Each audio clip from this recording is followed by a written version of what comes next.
नमस्कार दोस्तों, मैं नीरज सिंह एक बार फिर से आपके सामने उपस्थित हूं।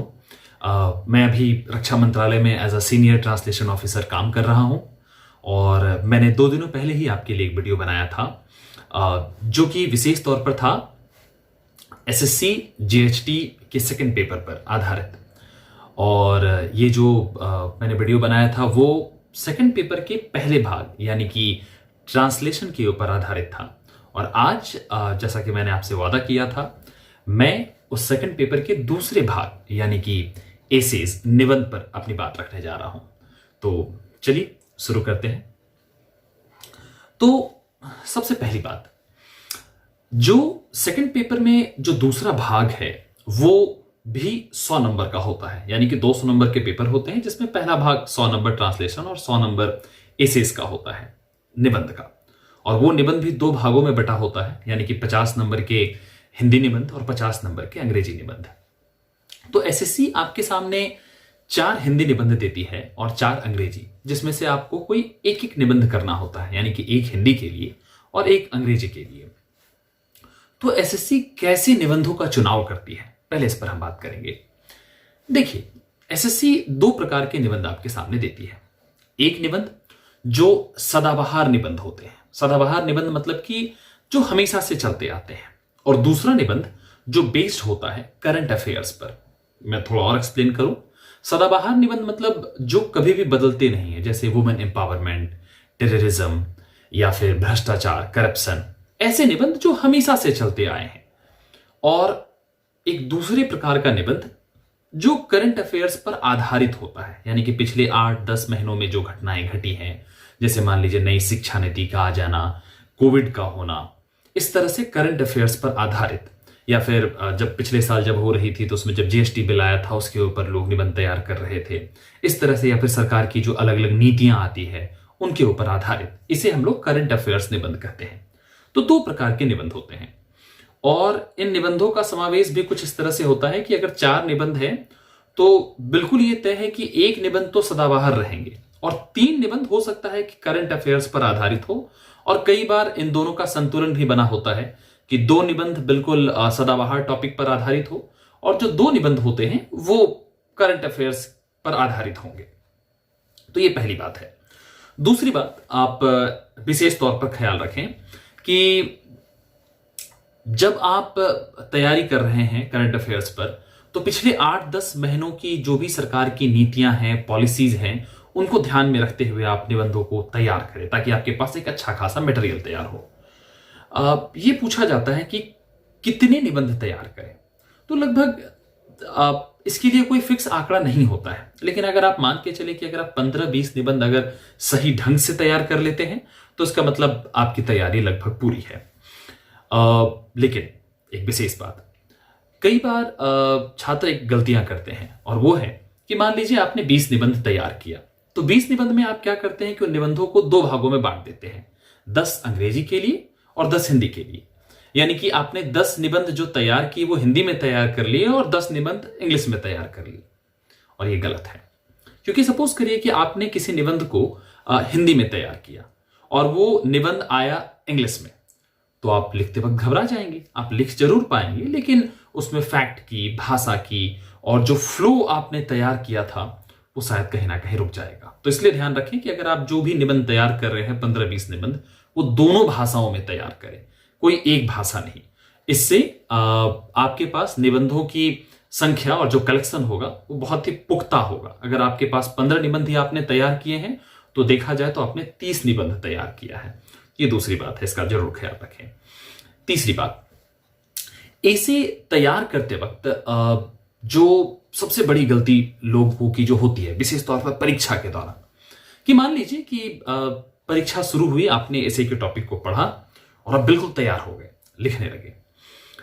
लेकिन इसमें गलती हो जाती है कि कई बार जैसे ही हम किसी विशेष निबंधों का हमने चयन किया और हमने जब लिखना शुरू किया, तो उसमें सबसे बड़ी गलती ये होती है कि हम 1, 1.5 या 2 पेज लिखने के बाद रुक जाते हैं। आपको लगता है अच्छा, इसमें तो मुझे जितनी बातें आती थी मैंने सब लिख दी, अब क्या? और उसके बाद आरंभ होता है रिपीटेशन का सिलसिला। आप उन्हीं बातों को वापस बार बार लिखना शुरू करते हैं। तो ऐसी गलती ना करें। तो क्या करें? सबसे पहले जैसे ही आप जिस भी निबंध को लिखने के लिए तैयार हैं, तो तुरंत पीछे जो रफ पेज होता है आप उसे मोड़ें और 2-3 मिनट का समय लें। और समय लेकर आप उसमें पॉइंट वाइज करके थोड़े थोड़े पॉइंट्स के साथ आप पॉइंट बना लें कि मुझे क्या लिखना है। पहले भूमिका में मैं क्या लिखूंगा, उसके बाद निबंध को कैसे ओपन करूंगा, कैसे खोलूंगा, उसका इंट्रोडक्शन कैसे दूंगा, और फिर धीरे धीरे पैराग्राफ वाइज पॉइंट्स क्या देना है और निष्कर्ष तक अपनी बात रखेंगे। तो ये जरूर करें, ताकि जब आप ऐसा कर रहे हैं तो आपके पास एक रूपरेखा तैयार होगी और लिखते वक्त आपका मस्तिष्क भी, आपका माइंड भी उसी तरह से फ्लो में काम करेगा कि ये बातें मैंने कह दी और इसके बाद अब मुझे ये कहना है। बातों की रिपीटेशन नहीं होगी, बातें रिपीट नहीं होंगी, और इससे एग्जामिनर पर एक अच्छा प्रभाव पड़ेगा और आपकी भाषा और आपका मस्तिष्क जो है साथ साथ सही ढंग से काम करेगा। अब एक महत्वपूर्ण बात हो जाती है कि आखिर अच्छा निबंध लिखा कैसे जाए। तो चलिए आज बात करते हैं अच्छा निबंध कैसे लिखा जाए। देखिए, अच्छा निबंध लिखने के लिए 3 बातों का होना बहुत जरूरी है। सबसे पहली बात फैक्ट यानी कि डेटा, दूसरा कोटेशंस उद्धरण, और तीसरा आपका प्रेजेंटेशन, मैं उसे लैंग्वेज कहूं, भाषा कहूं। यानी कि 3 बातें, फैक्ट, डेटा, दूसरा उद्धरण और तीसरा लैंग्वेज प्रेजेंटेशन। इन तीनों बातों का होना निबंध में जरूरी होता है। फैक्ट या डेटा क्यों जरूरी है? क्योंकि फैक्ट के आधार पर ही आपके निबंध के गहराई को मापा जाएगा कि आपने कितनी गहराई से उस विषय को समझा है और आप कितनी गहराई से उसे लिख रहे हैं। अब एक और बात होती है कि फैक्ट और डेटा में एक अंतर होता है जो लोग समझने में इसे अक्सर गलती कर देते हैं। फैक्ट का मतलब तथ्य है और डेटा यानी कि आंकड़ा, स्टैट्स। मैं आपको एक उदाहरण दूं तो समझ में आए। मान लीजिए आपको एक विषय दिया गया है वुमेन एम्पावरमेंट यानी कि महिला सशक्तिकरण। आप महिला सशक्तिकरण पर एक निबंध लिख रहे हैं और आपने एक फैक्ट उठाया कि दुनिया को बिल्कुल मॉडर्नाइजेशन का की थाती फैलाने वाले जो इंग्लैंड है, वहां पर भी 1998 तक क्रिकेट का मक्का कहा जाने वाला ग्राउंड लॉर्ड्स में महिलाओं की एंट्री वर्जित थी। यानी कि आप महिलाओं के विकास के ऊपर बात कर रहे हैं कि महिला सशक्तिकरण कैसे डेवलप हुआ, और आपने एक फैक्ट बताया कि 1998 तक लॉर्ड्स के मैदान में महिलाओं का प्रवेश वर्जित था और 1998 के बाद 1998 के बाद उन्हें परमिशन मिला। तो ये एक फैक्ट है। तो फैक्ट जब भी आप निबंध में देते हैं तो वो बहुत ही मजबूत होता है, आपका निबंध स्ट्रांग होता है। लेकिन वहीं जब डेटा की बात करें तो डेटा पूरी तरह से एक आंकड़ा है। जैसे मान लीजिए आप कोविड पर निबंध लिख रहे हैं और आप बता रहे हैं कि किसी देश में कितने लोग मारे गए, कितने लोग अस्पताल में भर्ती किए गए, कितने लोगों का इलाज चल रहा है, कौन कितने क्रिटिकल कंडीशन में है, ये डेटा है। तो निबंधों में इन दोनों का बराबर संतुलन होना चाहिए। एक तरफ जब आप फैक्ट्स दे रहे हैं, तथ्य दे रहे हैं, तो दूसरी तरफ डेटा भी साथ साथ होना चाहिए। अगर उस निबंध में डेटा की मांग है तो कई बार कई ऐसे निबंध होते हैं जिनमें डेटा की आवश्यकता नहीं होती है, तो जबरदस्ती वहां डेटा देने की भी कोशिश ना करें। दूसरा बिंदु उद्धरण यानी कि कोटेशंस। ये प्रयास होना चाहिए कि किसी भी निबंध में कम से कम 3 से 4 कोटेशंस जरूर हो। लेकिन पहले कोटेशन का अर्थ क्या होता है मैं समझा दूं तो फिर समझने में आसानी हो।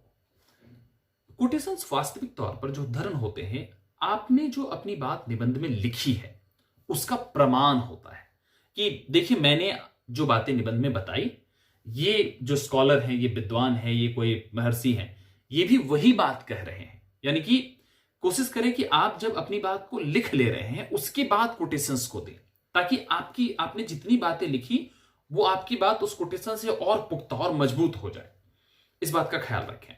और यह भी प्रयास किया जाना चाहिए कि जब आप कोटेशन लिख रहे हैं तो किसी भी निबंध में उसी क्षेत्र के विद्वानों के कोटेशंस को दें।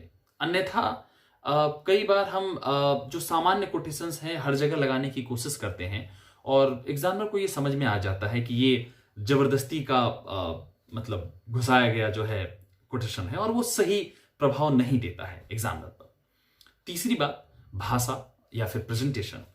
ये पूर्णतया निर्भर करता है आपके प्रैक्टिस के ऊपर कि आप कितना प्रैक्टिस कर रहे हैं। आप जितना अधिक अभ्यास करेंगे लिखने का, उतना ही बेहतर आपका प्रेजेंटेशन होगा धीरे धीरे।